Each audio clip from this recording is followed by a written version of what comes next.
한 시대를 살아낸 언론인으로서 그리고 역사가로서 언제나 역사 앞에 정직하고자 했던 송건호. 그는 늘 편안한 현실의 길 대신 힘든 역사의 길을 걸었습니다. 역사의 길이란 형극과 순환의 길이다. 현실의 길이란 세속적 영화의 길이다. 세상의 온갖 가치로부터 소외되더라도 나는 역사의 길을 걷고 싶다.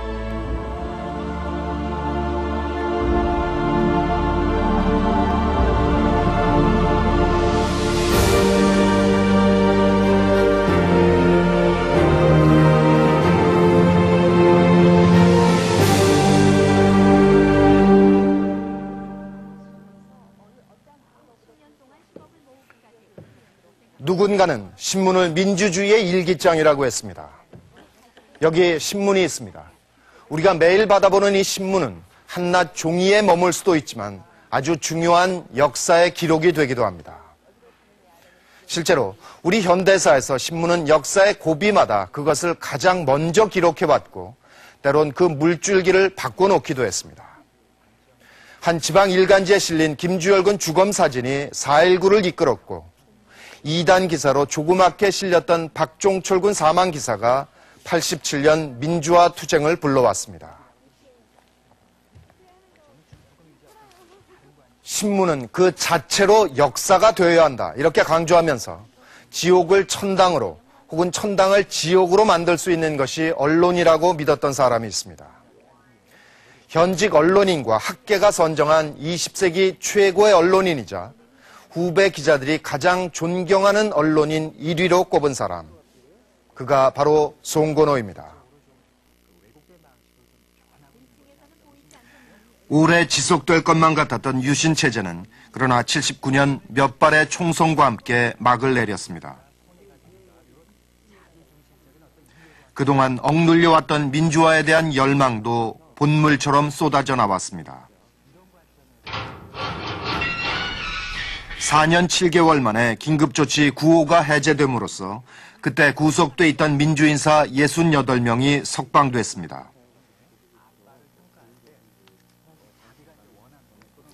가택연금에서 해제된 김대중을 비롯한 정치인들은 유신헌법 개정 등 민주화 일정을 서두르고 있었습니다.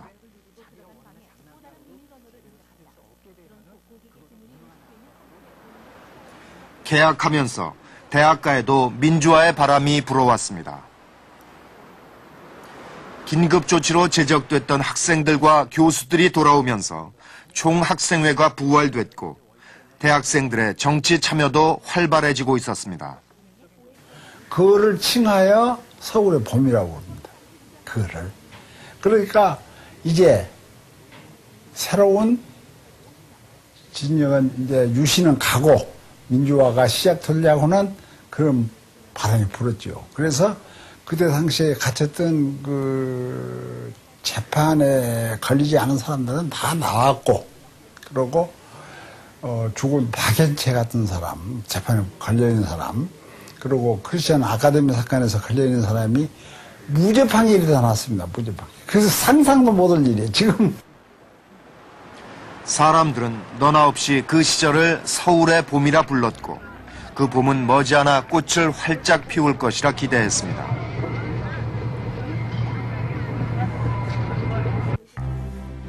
이때 송건호도 지방으로 각종 순회 강연을 다니며 민주화의 봄을 위해 애쓰고 있었습니다.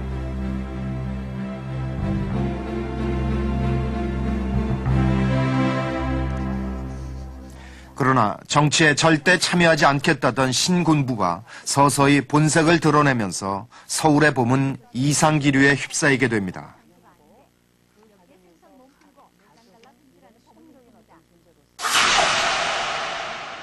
(80년 4월 14일) 전두환 보안사령관이 중앙정보부장 서리에 임명됩니다.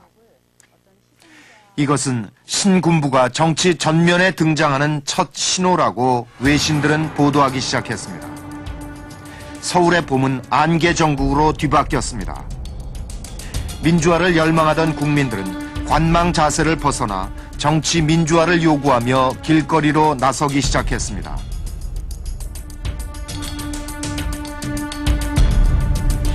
이런 가운데 5월 15일 지식인 134인이 시국선언을 발표합니다. 이들은 계엄령 해제를 요구하며 보안사령관이 중앙정보부장을 겸직하는 것은 불법이라고 지적했습니다. 군인 한 사람이 단적으로 얘기하면 전두환 장군을 얘기하는 거죠.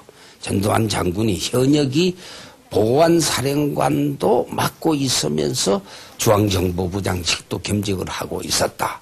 그런데 그거는 명백한 불법이다. 왜냐하면 중앙정보부장은 이 현역 군인이 할 수 없도록 돼 있었다고 하는 얘기입니다. 이때 시국 선언문을 쓴 사람이 바로 송건호였습니다.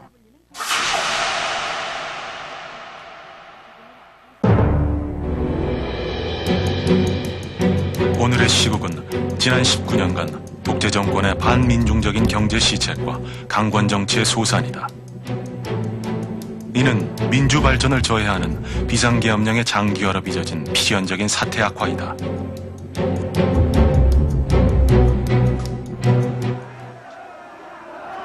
지식인 시국 선언이 있던 바로 그날 서울역 광장에는 학생 시민 10만 명이 모여들었습니다.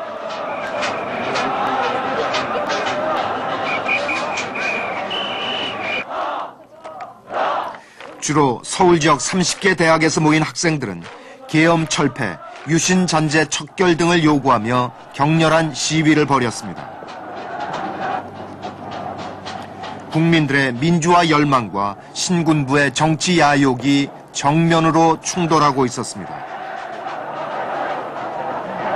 비상계엄을 해제하고 민주정부를 수립하는 그 수순을 밟아가도록 이제 요구를 했는데도 불구하고 전두환 씨나 그 밖에 그 일부 정치군인들이 여기에 불응한 거죠. 그러니까 정치군인들의 야욕과 국민의 민주화 열망이 정면으로 이제 충돌하는 그 단계에서 필연적으로 5.17 사태, 즉 김대중 내라는 사건이 터질 수밖에 없었죠. 지식인 시국 선언이 있은 이틀 뒤인 5월 17일, 송건호는 민주정치와 법의 대중화라는 강연을 했습니다. 그날 밤 10시, 계엄령이 전국으로 확대되면서 대대적인 검거가 시작됩니다. 민주화를 요구하던 지식인들이 체포되기 시작했고 송건호도 예외가 아니었습니다. 그 자막이 나오니까 계엄령 애들이 아버지 지금 이게 계엄령 자막이 나왔다.